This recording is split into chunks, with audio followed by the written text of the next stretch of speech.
An iron pillar has some part in the form of a right circular cylinder and the remaining in the form of a right circular cone.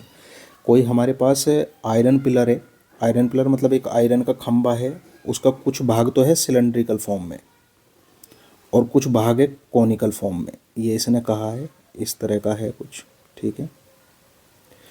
उसके बाद the radius of the base of each cone cylinder is 7 centimetre. जो इनकी radius है वो 7 centimetre है, दोनों की, इसकी भी और इसकी भी। The cylindrical part is 2.4 metre high. जो ये है 2.4 मीटर हाई है cylindrical part.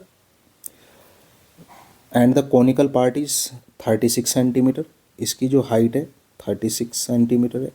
Find the weight of the pillar if 1 cubic centimetre of iron weight is 8 gram. 1 cubic centimetre के अंदर, यानी कि 1 सेंटीमीटर क्यूबिक के अंदर 8 ग्राम है। सेंटीमीटर में दे दी है तो इसे भी सेंटीमीटर में चेंज कर लेंगे, पॉइंट हटा देंगे, जीरो लग जाएगा, ये सेंटीमीटर हो गया 240। टोटल करना क्या है, कोन का वॉल्यूम निकालना है, सिलेंडर का वॉल्यूम निकालना, उसे प्लस करके 8 से मल्टीप्लाई कर देनी, क्योंकि वॉल्यूम ग्राम के बराबर दे रखा 1 सेंटीमीटर क्यूब के लिए। तो सिलेंडर का वॉल्यूम कितना होता है हमारा, पाई आर स्क्वायर एच, प्लस कोन का वॉल्यूम होता है 1/3 पाई आर स्क्वायर एच। दोनों की आर सेम है, एच अलग अलग है, तो ये H1 ये H2, तो पाई आर स्क्वायर दोनों में से कॉमन आ गया हमारा, बचा H1 plus 1/3 H2। Pi r square as it is है, 3 इनमें एलसीएम ले लिया तो मेरा हो गया 3H1 plus H2 divide by 3। अब सोल्व कर लो, वैल्यू पुट कर दो।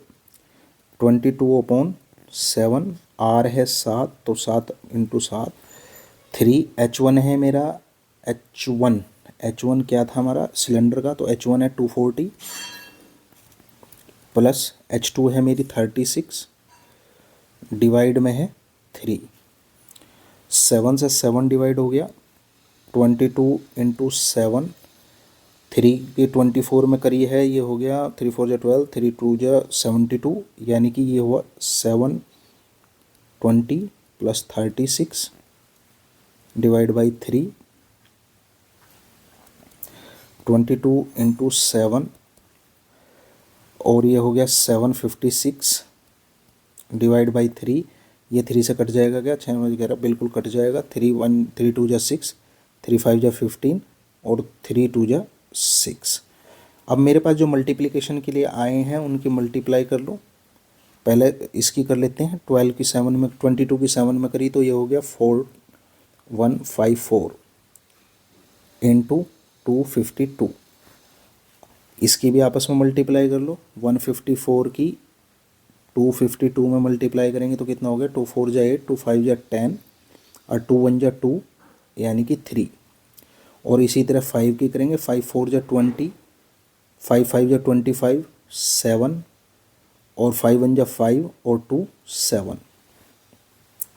यहाँ पे 2 से करेंगे तो फिर वही 308 ही आएगा, तो 308। देखते हैं, 8 0 7 3 10 18 और एक 8 और एक ये, इन दोनों की मल्टीप्लाई करके आया मेरे पास 38808। ये आया सेंटीमीटर क्यूब में वॉल्यूम, पूरा इन दोनों का, कोन का भी और सिलेंडर का भी। अभी मुझे इसने बताया कि 1 सेंटीमीटर क्यूब में 8 ग्राम वजन है, 1 सेंटीमीटर क्यूब में 8 ग्राम वजन है, तो आपका टोटल इतने क्यूब में कितना वजन होगा। तो मैं क्या करूँगा, इसे 8 से मल्टीप्लाई कर दूँगा, 8 से मल्टीप्लाई कर लो। 8 से मल्टीप्लिकेशन के लिए थोड़ा सा कॉम्प्लिकेटेड तो है ही, अलग से ही करनी पड़ेगी, काफ़ी बड़ा है। तो 3808 इंटू 8, 8 8 जा 64 यानी कि 6, 8 8 जा 64 6, 8 8 जा 64 64 और 6 72 7, 8 3 जा 24 24 और 7 31। तो ये आ गया मेरा 312464 ग्राम। अभी इसे आप किलोग्राम में बदल लो, बहुत बड़ी वैल्यू है, तो 1000 से इसे डिवाइड दे दो। 1000 से डिवाइड देते ही मेरे पास आ जाएगा 3.1246 kg। ये इसका वेट है।